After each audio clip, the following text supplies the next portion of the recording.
ገበየው ቢሞት ተተካ ባልቻ መድፍ አገላባጭ ብቻ ለብቻ የአድዋ ድል መታሰቢያ ግቢ ውስጥ ነው አሁን የምንገኘው። የዳግማዊ አፄ ምኒልክ ለአድዋ ድል መገኘት ትልቅ አስተዋጽኦ ያበረከቱ ሀገር ተደፍራለች፣ ሀገር ትወራለች፣ ኑን ንግበት በማድረግ ጥሪ በማድረግ መላ ኢትዮጵያውያን አንድ እንዲሆኑ ያደረጉ ታላቅ መሪ ናቸው። የጣሊያን ወታደሮች በውሃ ጥም የሚዳከሙና ከቀናት በኋላ እጅ ሰጥተው ከምሽጉ መውጣት ችለዋል ማለት ነው። አስተያየቱ በጣም ወኔሽ ነው የሚነሳሳው።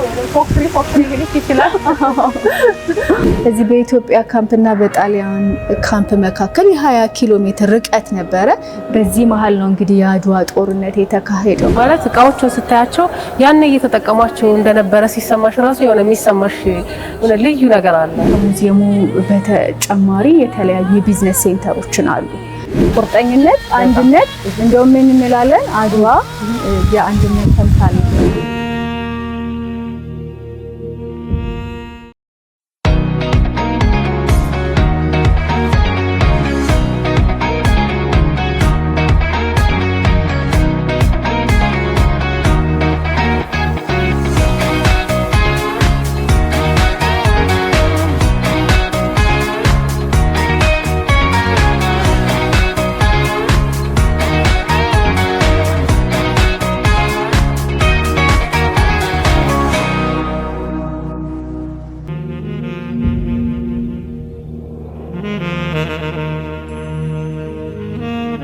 እኛ ኢትዮጵያውያን በታሪካችን የሽንፈት ታሪክ የለንም።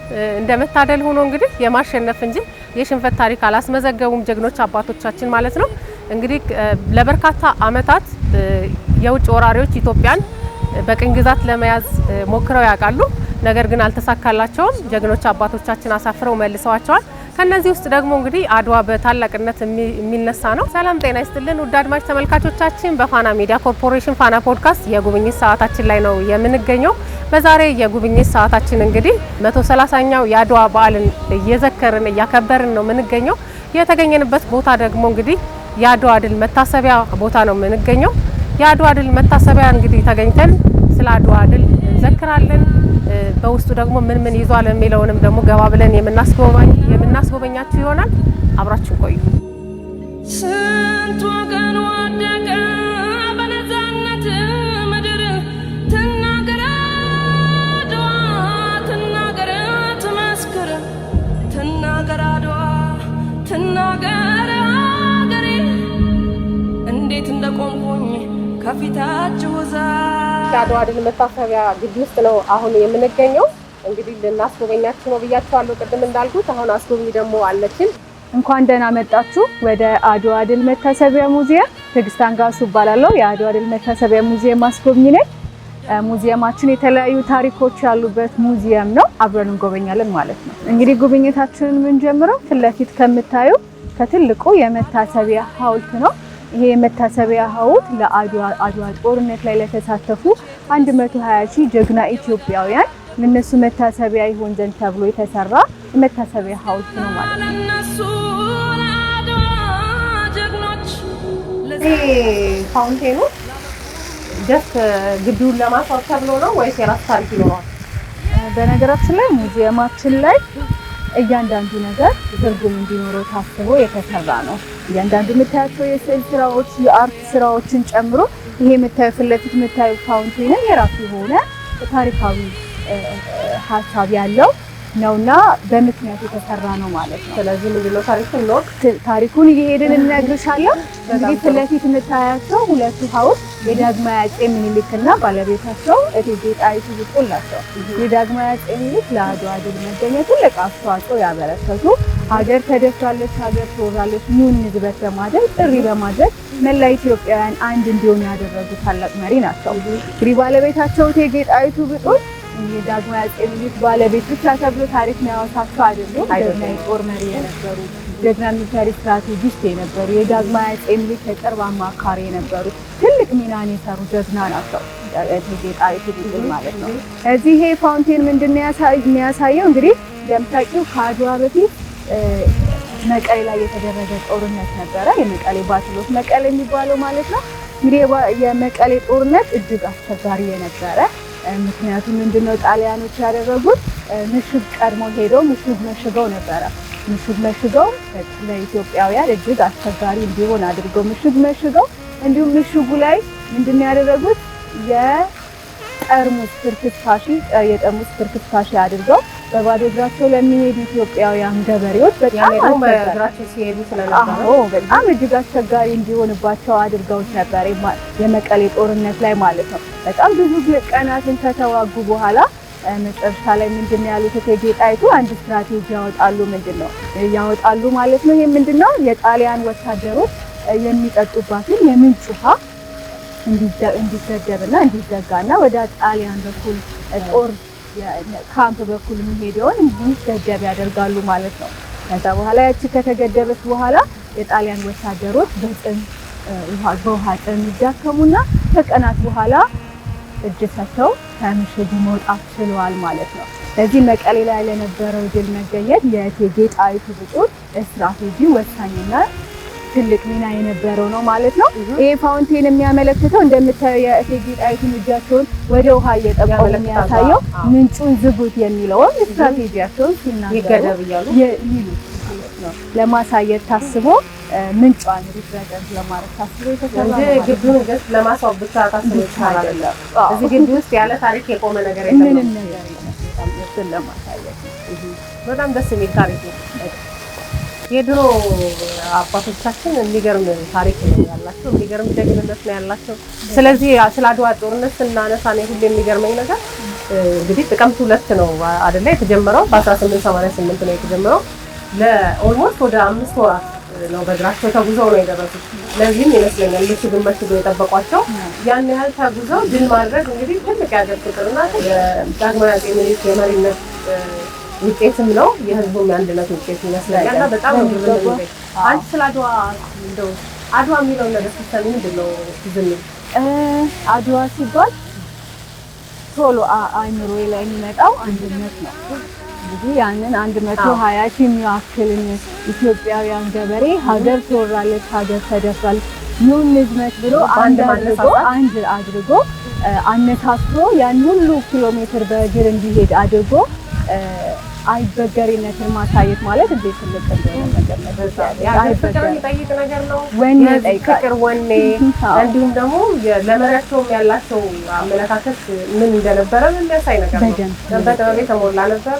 የእቴጌ ጣይቱን ብቃት ሁሉንም በዚያ ጊዜ የነበረውን ነገር ሳስብ ሁሌ ስለሚገርመኝ ቁርጠኝነት፣ አንድነት እንደውም ምን እንላለን አድዋ የአንድነት ተምሳሌት ነው የምናይበት አንድነታችንን ሀገር ወዳድነታቸውን የሚያሳዩበት ውጤታቸው ነው። ምን ጥያቄ ነው? እንግዲህ ይህ ታሪክ ቀላል ታሪክም አይደለም። ለኢትዮጵያውያን ብቻ ሳይሆን ለመላው የጥቁር ሕዝቦች ሁሉ ኩራትና ትልቅ የነፃነት አርማም ጭምር ነው ማለት ነው። ምንም ጥያቄ እና በጣም ልንኮራ ይገባል በአባቶቻችን። እዚህ ጋር ደግሞ የአድዋ ፈረሰኞች ይታዩኛል። ስለዚህ ደግሞ ምትዩ ነገር ካለ እንግዲህ ይሄ ሐውልት የመታሰቢያ ሐውልት አድዋ ጦርነት ላይ ለተሳተፉ 45,000 የሚሆኑ ፈረሰኞችን ፈረሰኞችን በዛን ጊዜ ትልቅ ቦታ ነበራቸው። እንደውም ይከበራል የፈረሰኞች በዓል ከዛ ጊዜ ተነስቶ ይመስለኛል። ምንም ጥያቄ የለውም። ፈረሰኞች ለአድዋ ድል መገኘት ትልቅ አስተዋጽኦ አበርክቷል። እንግዲህ እነዚህ 45,000 ፈረሰኞች መኖራቸው በራሱ ለድሉ ትልቅ ሚና ተጫውቷል። ይህ መታሰቢያ ሐውልትም ለነበራቸው ትልቅ አስተዋጽኦ መታሰቢያ ይሆን ዘንድ ተብሎ የተሰራ ነው። እንደምታየው ሴት ፈረሰኞችም አሉ አድዋ ጦርነት ላይ የተሳተፉ እነሱን ለማመልከት ታስቡ እና ስታያቸው በጣም ወኔሽ ነው የሚነሳሳው። ፎክሪ ሊልሽ ይችላል። ድምፅ የለም እንጂ ያምራል። ደግሞ የሆነ ወኔ የሚያነሳሳ የሆነ ልብ የሚያሞቅ ታሪክ ነው አባቶቻችን የሰሩት። የምታያቸው ፊት ለፊት 12ቱ ጀግናዎቹ የጦር መሪዎች ናቸው። እነዚህ 12ቱ ጀግናዎቹ የጦር መሪዎች ከተለያየ የኢትዮጵያ አካባቢ የመጡ አንድ ያደረጋቸው ግን ሀገራቸው የነበራቸው ፍቅርና አክብሮት ነው። እነዚህ 12ቱ ጀግናዎቹ የጦር መሪዎች የተለያየ ባክግራውንድ የነበራቸው አድዋ ድል መገኘት የተለያየ ሚና የተጫወቱ ለድሉ መገኘት ትልቅ አስተዋጽኦ ያበረከቱ ታሪክ ሁሌም የማይረሳቸው ጀግና ናቸው ማለት ነው። የተወሰኑትን እያነሳው ያነሳለሁ። እነዚህ 12ቱ ጀግናዎቹ የጦር መሪዎች ትልቅ ሚና የተጫወቱ አድዋ ላይ ለአድዋ ድል መገኘት ማለት ነው። የምንጀምረው ፊታውራሪ ገበየሁ ገቦጉርም ይባላሉ። በፈረስ ስማቸው አባጎራ። ለድሉ መገኘት ትልቅ አስተዋጽኦ ያበረከቱ ጀግና ናቸው። ፊታውራሪ ገበየሁ ከነዚህ ከምታያቸው ከ12ቱ ጀግናዎቹ ብቸኛው አድዋ ጦርነት ላይ የተሰዉ የጦር መሪ ናቸው። ግን ለድሉ መሳካት ትልቅ ሚና የተጫወቱ አድዋ ላይ ብቻ ሳይሆን አምባላጌ ላይ በነበረው ጦርነት ትልቅ ሚና የተጫወቱ የጦር መሪ ናቸው። ጀግና መድፈኛም ጭምር ናቸው። ፊታውራሪ ገበየሁ ጉርሙ ነው ማለት ነው።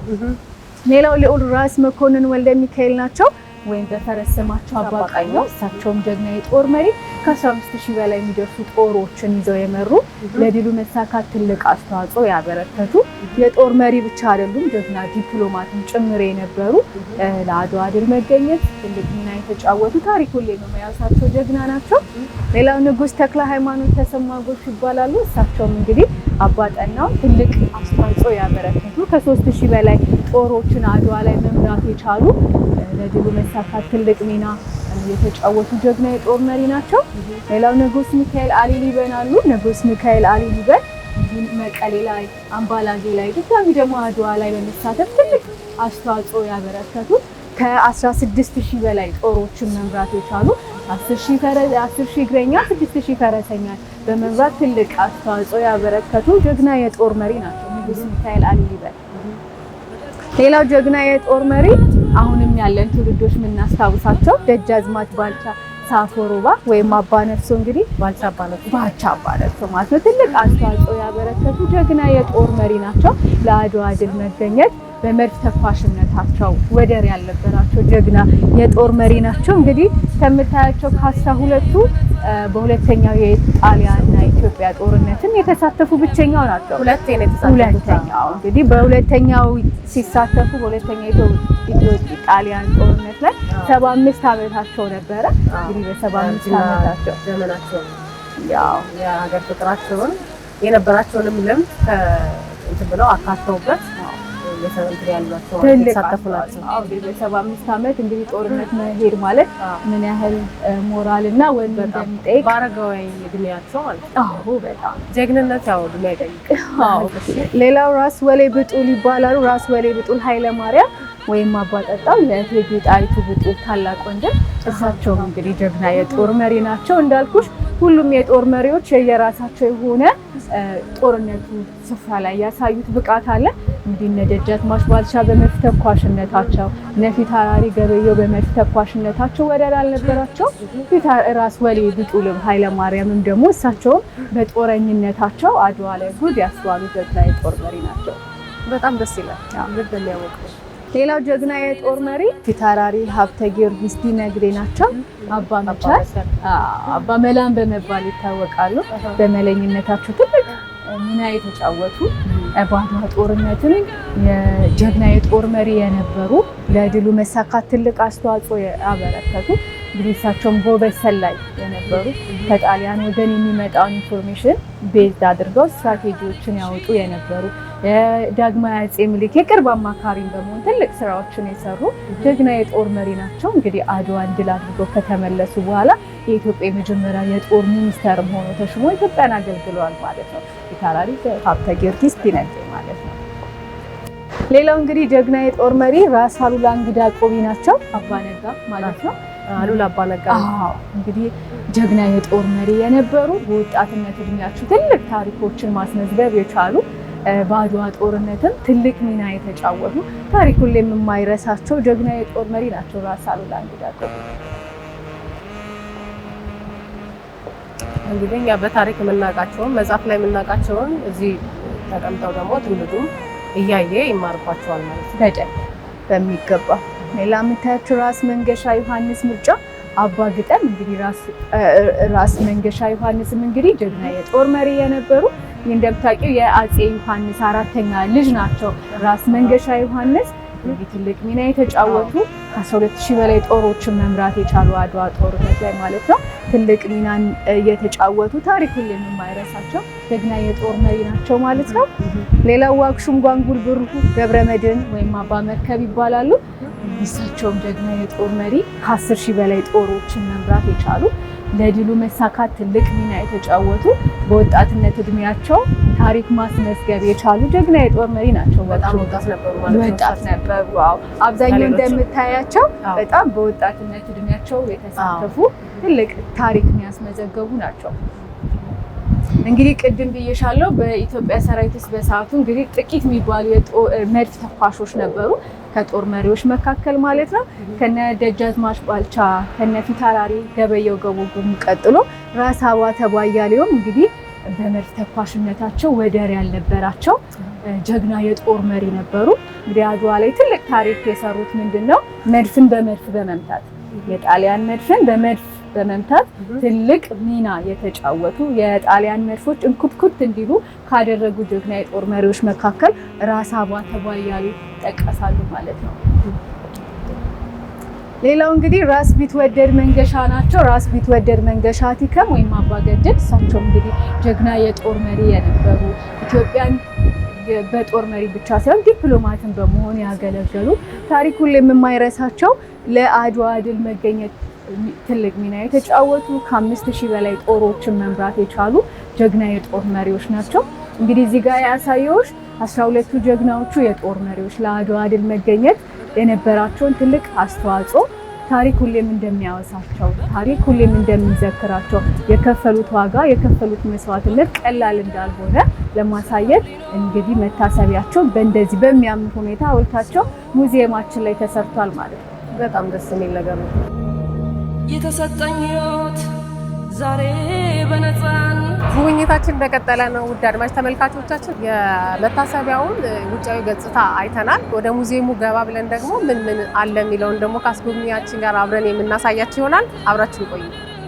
ትናገር አድዋ ትናገር ትመስክር። ወደ ውስጥ ገብተን ደግሞ ያሉትን እያንዳንዱ ነገር አሳይሻለሁ ማለት ነው። ደስ ይለኛል። እንዴት እንደቆምኩኝ ከፊታችሁ ዛሬ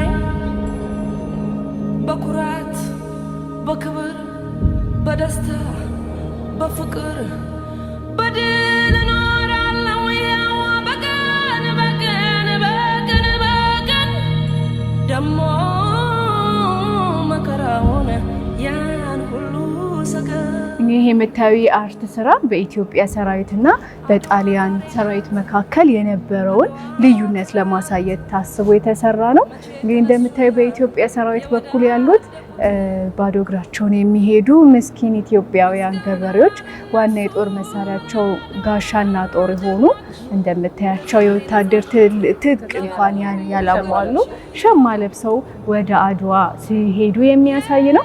በጣሊያን በኩል ግን እንደምታያቸው ወታደሮች ሁሉ ነገር የተሟላላቸው ዘመናዊ የታጠቁ እንደምታያቸው ቦቲ ጫማ ሄልሜት ያደረጉ ወታደሮች ከኢትዮጵያውያን ገበሬዎች ጋር የነበረ ጦርነት እንደሆነ ለማሳያ ነው። እንደምታዩ በኢትዮጵያ በኩል ቅድም ያልኩሽ 12ቱ ጀግናዎች የጦር መሪዎችን ጨምሮ በፊታውራሪነት ዳግማዊ አፄ ምኒልክና እቴጌ ጣይቱ እንደነበሩ ያሳያል። በጣሊያኖች በኩል ደግሞ 5 ጀነራሎች የጣሊያንን ጦር መርተውታል ማለት ነው። ሌላው የምታዩ መሀል ላይ ብዙ ኢትዮጵያውያን አድዋ ጦርነት ላይ መስዋዕትነትን ከፍለዋል። እንደምታዩ ብዙ ኢትዮጵያውያን ደማቸውን አጥንታቸውን መስዋዕትነት ከፍለው የካቲት 23 1888 የአድዋ ድል የጥቁሮች የአፍሪካውያን የተጨቆኑ ለመላ የተጨቆኑ ሕዝቦች ድል የሆነው ድላችን ተገኝቷል። እንግዲህ አሁን ላለንባት በቅኝ ግዛት ላልተገዛች ኢትዮጵያ የድል ቀን የምናከብር ብቸኛ ሀገር እንድንሆን ያደረገን አድዋ ላይ ብዙ ኢትዮጵያውያን በከፈሉት ደምና አጥንት በከፈሉት መስዋዕትነት ነው የሚለውን የነበረውን ትልቅ ልዩነት ለማሳየት ታስቦ የተሰራ የአርት ስራ። በጣም የሚገርም ክብር ይገባቸዋል።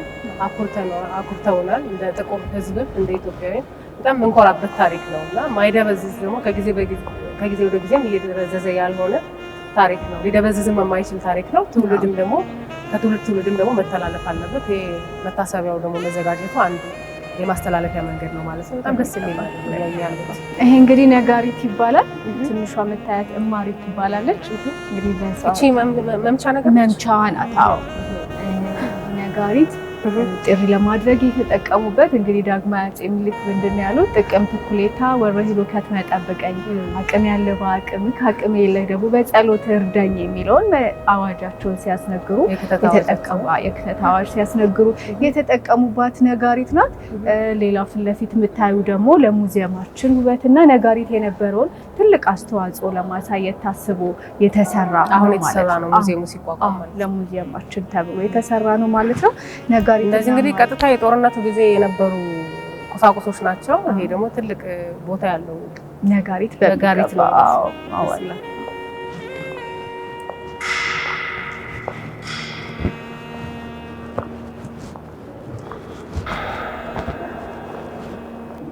ሌላው እንግዲህ እዚህ ጋር የምታያቸው የተለያዩ ጠመንጃዎች ናቸው። በአድዋ ጦርነት ጊዜ ጀግና ኢትዮጵያን የተጠቀሙበት በተለይ ይሄ ቁጥር 1 ላይ የምታዩ ዳግማዊ አፄ ምኒልክ ራሳቸው የተጠቀሙበት የጦር መሳሪያ ነው፣ የጠመንጃ ነው።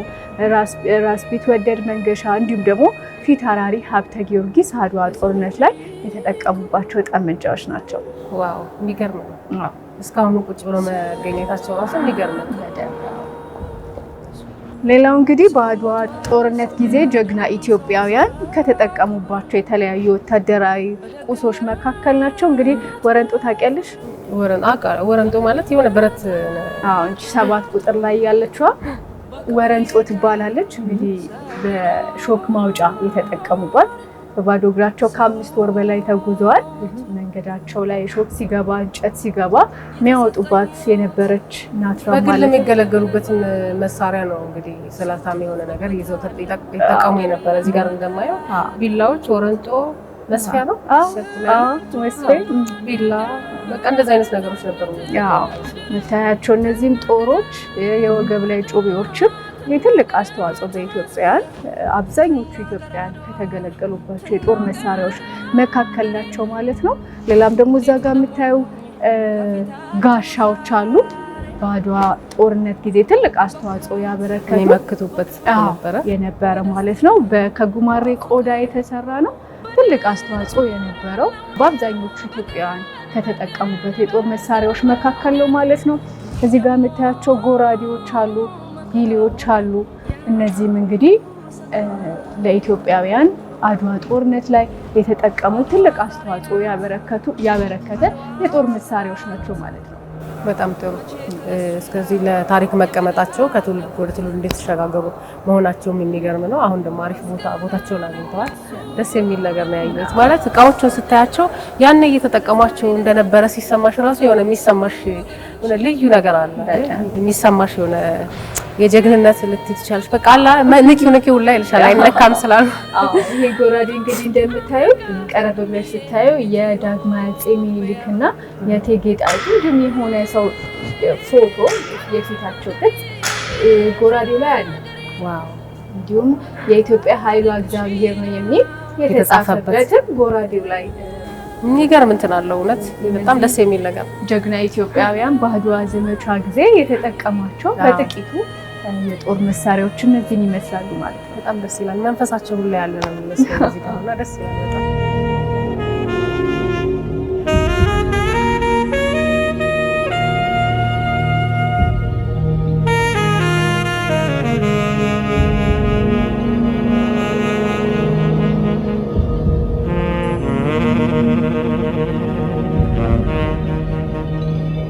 ይሄ ደግሞ የአሸዋ ገበታ ይባላል። የአሸዋ ገበታ ምን ማለት ነው? እንግዲህ የአድዋ ጦርነት የተካሄደበትን መልክዓ ምድር እንዲሁም ደግሞ የጦርነቱን አሰላለፍ ለማሳየት ታስቦ የተሰራ ነው ማለት ነው። በነገራችን ላይ ይሄ የምታዩ ተራራማ መልክዓ ምድሩን የሚያሳይ ነገር ነው ማለት ነው። አጠቃላይ መልክዓ ምድሩን የሚያሳይ ነው። በትክክለኛ ስኬል ላይ ቤዝድ ተደርጎ የተሰራ ነው። እዚህ አሰላለፉ እንዴት ነበረ የሚለውን ስናይ እንግዲህ የጦር መሪዎች እዚህ ጋር አሉ። አጠቃላይ ኢትዮጵያውያን ቤዝ ያደረጉበትን ቦታ የሚያሳይ ነው። የቦታዋ ስም አድዋ ትባላለች ማለት ነው። አድዋ ላይ የተገኘበት ቦታ ቤዝ ያደረጉበት ካምፕ አድርገው የነበረበትን ቦታ ነው የሚያሳየው። በቢጫ የምታያቸው ደግሞ የጣሊያን ወታደሮች ካምፕ አድርገው የነበረበትን ቦታ የሚያሳይ ነው ማለት ነው። እዚህ በኢትዮጵያ ካምፕና በጣሊያን ካምፕ መካከል የ20 ኪሎ ሜትር ርቀት ነበረ። በዚህ መሀል ነው እንግዲህ የአድዋ ጦርነት የተካሄደው። ያው እንደምታውቂው አድዋ ረጅም ቀን የፈጀ አይደለም፣ ከ9 ሰዓት የማይሞላ አንድ ቀን እንኳን አይሞላም 9 ሰዓት እንኳን ግማሽ ቀን የፈጀ ጦርነት የተካሄደ ጦርነት ነው እዚህ ላይ የተካሄደው። እንግዲህ ዋናው ውጊያ የት ነው የተካሄደውን የሚለውን ስናይ እንግዲህ መሀል ላይ መታያት ምን ድብደብ የምትባልበት ቦታ ላይ ብዙ ኢትዮጵያውያን መስዋዕትነትን የከፈሉበት እላስጨራሽ ውጊያ የተካሄደበት ለማሳየት ነው። ምን ድብደብ ታያት አይሻታል ተራራው እሷ ጋር እላስጨራሽ ውጊያ የተካሄደበት ብዙ ኢትዮጵያውያን መስዋዕትነትን የከፈሉበት ነው። እንግዲህ የምታየው እላስጨራሽ የሆነ በጣም አስቸጋሪ መልክዓ ምድር ድንጋያማ እጅግ ተራራማ የሆነ መልክዓ ምድር ላይ ነው እንግዲህ ጀግና ኢትዮጵያውያን አባቶቻችን የጣሊያንን ወራሪ ኃይል በዚህ መንገድ ነው ያሸነፉት። እንግዲህ ታምር የሚመስል ነገር ነው በነገራችን ላይ ለማመን ራሱ የሚከብድ ነውና ብዙ ጎብኚዎች ይመጣሉ። አንቺ አስጎብኚ ስለሆነች ብዙ አጋጣሚዎች ይኖርሻል። የሀገር ውስጥን ከውጭም የመጡ እንግዶች ይኖራሉና ስታስጎብኚ ምንድነው ከጎብኚዎች የምታየው ነገር የመገረሙ ነገር እንዴት ነው? እንዴት ለምን ይገልጹታል? በደንብ ነው ደስ የሚላቸው። ሙዚየማችን በመምጣታቸው በጣም ደስ ይላቸዋል። ታሪካችን ደስ ይላቸዋል። የውጭ ሀገር ዜጎችም የሀገር ውስጥም ያሉ የአንድነታችን ተምሳሌት መሆኑን በጣም ብዙ ሰው ልብ ውስጥ ቀርቷል። አሁን አድዋ ሙዚየም በተለይ ሲመጣ እንዳየሹ በጣም ብዙ ታሪኮችን የሚታይበት ነው። አንድነታችንን የምናሳይበት ምን አይነት ላስጨራሽ ሀገር ፍቅር ምን እንደሆነ ምንማርበት ትልቅ ቦታ ሆኗል ሙዚየም። በደንብ እንደምታይ በጣም ብዙ ገላጭ የሆኑ ታሪክን ለኛ ብቻ ሳይሆን የሚቀጥለው ትውልድ ራሱ ማስተላለፍ እንድንችል ተደርጎ የተሰራ ነው ሙዚየሙ። በጣም ብዙ ቱሪስቶችን በጣም ወደውት ተደንቀውበት የሚሄዱበት ስፍራ ሆኗል። ይሄ እንግዲህ የጣሊያን መድፍ ናት። እንግዲህ ጀግና ኢትዮጵያን መድፍ የተማረከች ከጣሊያን ወታደሮች የተማረከች መድፍ ናት። ኢትዮጵያውያን ጀግኖች አባቶቻችን እንቺን መድፎችን የጦር መሳሪያዎችን ከጣሊያን እየማረኩ ነበረ ለራሳቸው የተጠቀሙበት የነበረው። ገበየው ቢሞት ተተካ ባልቻ መድፍ አገላባጭ ብቻ ለብቻ ይላል። እንግዲህ ምንድነው አድዋ ጦርነት ላይ ፊታውራሪ ገበየው ገቡጉርሙ ሲሞቱ የእሳቸውን ጦር ተቀብለው ደጃዝማች ባልቻ ጦርነቱን አስቀጥለውት ነበረ። ስለዚህ ፊታውራሪ ገበየው ቢሞት ተተካ ባልቻ መድፍ አገላባጭ ብቻ ለብቻ ተብሎ ጀግንነታቸውን ለማሳየት በመድፍ ተኳሽነታቸው ወደር ያላቸውን ጀግንነት ለማሳየት የተቀመጠ ነው። እንግዲህ በጣም የሚገርም ነው ያየሁት። የሚገርም ማለት ድባብ በቃ የሚገርም ድባብ የሚፈጥር ያኔ የነበርሽ ያህል እንዲሰማሽ የሚያደርግ በታሪክ ብዙ ጊዜ እንገረማለን። የአድዋ በዓልን እዚህ አካባቢ ብዙ ጊዜ ይከበር ነበር። አሁን ይሄ መታሰቢያው መስረቱ በፊትም እዚህ ምኒልክ አደባባይ ጋር በርካታ የአዲስ አበባ ሕዝብ በነቂስ ወጥቶ ያከብረው ነበር በራሱ ፍላጎት በራሱ ስሜት። ለምን ከውስጥ የፈነቀለ ፍቅር ነው። የሀገር ፍቅር ስሜት የሀገር ፍቅር በተግባር የምታይበት በዓል ስለሆነ ማለት ነው። እና ከዚህ በዓል ከዚህ ከአድዋ መላው የጥቁር ሕዝብ የኮራበት በዓል ነው። ብዙ ለውጦች ተደርገዋል ከአድዋ በኋላ ይላሉ ብዙ የታሪክ እንትኖች ድርሳኖችን ስናነብና ምን ተፈጠረ ከአድዋ በኋላ? ለጥቁር ሕዝቦችስ ምናቸው ነው ያለሽ አንቺ? ለጥቁር ሕዝቦች እንግዲህ ይቻላል የሚለውን መንፈስ ነው ያስተጋባባቸው። መላ አፍሪካ ላይ መላ የጥቁር ሕዝቦች ላይ በሳቱ ተጨቁነው ለነበሩ በሙሉ ይቻላል፣ አዎ አንድነት ካለ ማሸነፍ ይቻላል የሚለውን መንፈስ ነው ያጋባው የአድዋ ድል። ከአድዋ በኋላ አፍሪካውያን ኢንስፓየር ሆነው ሞራል ተሰምቷቸው ኢትዮጵያውያን ካደረጉት እኛም ማድረግ እንችላለን የሚለው ልባቸው ውስጥ አስቀምጠው ሀገራቸውን ከቅኝ ግዛት ለማስወጣት ችለዋል ማለት ነው። ስለዚህ አድዋ እንደ ብርሃን ነው ለመላው አፍሪካ የሆነው። ብርሃን ፍንጥቅ እንደሚያደርገው የአድዋ ድልም ለመላው አፍሪካን ብርሃንን ሰጥቷል። የአንድነት ተምሳሌት፣ የጥንካሬ ተምሳሌት ነው አድዋ። እኛ ብቻ ሳይሆን ለመላው አፍሪካውያን ለመላው ጥቁር ሕዝቦች ማለት ነው። ያው እንደተባለው ነው የአንድነት የሀገር ፍቅር መስዋዕትነት ምን ድረስ ሊሄድ እንደሚችል እና ምን ያህል ያ ፍቅር ደግሞ ምን ያህል አሸናፊ ሊያደርግ እንደሚችል ብዙ ነገር የሚያሳይ ነገር አለው አድዋ። ብዙ ማለት ይቻላል ስለ አድዋ። እና ይህ የአድዋ መንፈስ በሌሎቹም ስራዎቻችን በሌሎችም የሀገር ፍቅር ሁሉም ትውልድ የሀገር ፍቅር ያሁኑ ትውልድ ማለት ነው የሀገር ፍቅር እንዲኖረውና በሚገጥሙን አላለን በየትውልዱ የራሱ አድዋ አለው ይባላል አይደል? ስለዚህ የራሱን የሚገጥመውን እንትን አሸንፎ ለማለፍ እንዴት ይጠቀመዋል? እየተጠቀመው ነው ወይ ብለሽ ታስቢያለሽ? በደንብ አንዱ ይሄ የአድዋ ሙዚየሙም አንዱ ማሳያ ነው። አዎ ሙዚየማችንን ጨምሮ ታላቁ የህዳሴ ግድብም አንዱ የኛ ትውልድ ምን ሰራም ብንል ማሳየት የምንችለው ታላቁ የህዳሴ ግድብና ይሄ የአድዋ ድል መታሰቢያ ሙዚየም ነው። ይቻላል በኢትዮጵያን አንድነት ካለ የሀገር ፍቅር ካለ የሀገር ፍቅር ስሜት ካለ ምንም ነገር ማድረግ እንችላለን የሚለውን መንፈስ በደንብ የታየበት እኛም ጀግናዎቹ የሰራነው ትልቅ ለራሳችን የሰራነው ትልቅ ታሪክ እንዳለ ማስመዝገብ እንደቻልንም ማሳያ ነው ማለት ነው። ስለዚህ የወደፊቱ ትውልድ ይሄ መንፈስ ወደፊቱ ለቀጣይ ትውልድ መተላለፍ አለበት። በደንብ አሁንም እየጠቀመን ነው ደግሞ ለወደፊቱም ሊጠቀም ይገባል ብለን ስለምናስብ አሁን እንደ መታሰቢያ እንትን ምንድነው እየተደረገ ያለው ቀጣይነት እንዲኖረው ኦልሬዲ ተመስርቷል። መታሰቢያው እየታየ ነው ወደ ትውልድ እንዲተላለፍ እየተደረገ ነው። ከዛስ ውጭ ምን የታሰበ ነገር አለ? በዋነኝነት ተማሪዎች ላይ እንግዲህ የኋላውን ኢንስፓየር የኋላውን እያየን የሚመጣውን ትውልድ ደግሞ ኢንስፓየር ማድረግ ነው ትልቁ አላማችን እና ተማሪዎች ላይ መስራትን ማስበናል። ተማሪዎች ላይ ምክንያቱም የሀገራችን ምን እንደሆነች ቀጣይ ትውልድ ተረካቢዎች እነሱ ስለሆኑ የተከፈለልን ዋጋ ቀላል እንዳልሆነ ምንም ጥያቄ የለውም። ዝም ብለን በቅኝ ግዛት ያልተገዛች ኢትዮጵያ ስንል ቀጥ ብለን ምንም ሳይደረግ አይደለም። ከበቅኝ ግዛት ያልተገዛን ብዙ መስዋዕትነት ተከፍሎ ብዙ ደም ብዙ ታሪኮች ተጽፈው ነው ለቅኝ ግዛት የተረከብነው። ምንም ጥያቄ የለውም። አሁን ላለንባት ኢትዮጵያ ብዙ መስዋዕትነት ስለተከፈለ ይሄንን የተከፈለን መስዋዕትነት እንዴት ማስቀጠል እንችላለን የሚለውን ማሳየት የምንችለው በተማሪዎች ነው። የተለያዩ መድረኮችንም ወደፊት እናዘጋጃለን ማለት ነው። ከዚህ በፊትም አዘጋጅተናል፣ ወደፊትም እያዘጋጀን ትውልዱን በሚገባን እንግዲህ እኛ ከጊዜም አንፃር ባለችን ሰዓት ለማስጎብኘት የሞከርነው የተወሰነ ያህል ነው። ሁሉንም ጎብኝተናል ማለት አንችልም። አድዋን የሚሸቱ ነገሮችን ነው ለማየት የሞከርነውና እዚህ መታሰቢያ ውስጥ ያለውን ነገር ምን አለ የሚለውን ነገር ለአድማጭ ተመልካቾቻችን ንገራቸውና መተው ማየት ቢችሉ የሚለውን ነገር ለማስተላለፍም እንዲመች ምን አለ የሚለውንም ብትገልጭልን። እንግዲህ ከሙዚየሙ በተጨማሪ የተለያዩ የቢዝነስ ሴንተሮችን አሉ። ይህ ቢዝነስ ሴንተር ሲኒማዎች ያሉት የተለያዩ አዳራሾች ያሉት ለኮንፈረንስ ቢፈለግ የተለያዩ ኢቨንቶች ቢኖሩ ትልልቅ ኢንተርናሽናል የሆኑ ሚቲንጎች ቢኖሩ ማዘጋጀት የሚቻልበት በጣም በጥሩ ሁኔታ ኢንተርናሽናል ስታንዳርድ የጠበቁ አዳራሾች አሉን።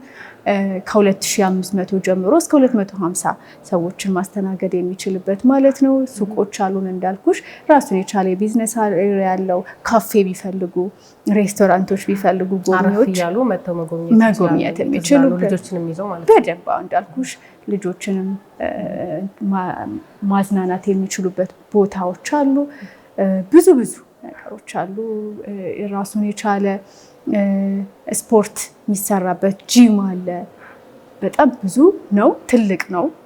አሁን ያየነው የተወሰነውን ነው። ትልልቅ የተወሰነውን ፓርትን ያየነው። ሙዚየሙም ደግሞ መተው ሲጎበኙ ደግሞ የበለጠ ያላሳየናቸውን ደግሞ በደንብ ማየት ይችላሉ። አዎ በደንብ ማየት ይችላሉ። በጣም ጥሩ ቲጂ፣ በጣም ነው የማመሰግነው። በጣም ደስ የሚል ቆይታ ነው ያደረኩት። አመሰግናለሁ። እኔም አመሰግናለሁ። በክብር ይሄዳል ሰው ሊኖር ሰው ሞቱ የተሰጠኝ ሕይወት ዛሬ። ውድ አድማጭ ተመልካቾቻችን እንግዲህ በአድዋ መታሰቢያ ተገኝተን ያደረግነው ጉብኝት ያያችሁትን ይመስል ነበር። በጣም ደስ የሚል ጊዜ ነው ያሳለፍነው። አብሬያችሁ ቆይታ ያደረኩት አመለወርቅ ደምሰው ነበርኩ። ሰላም።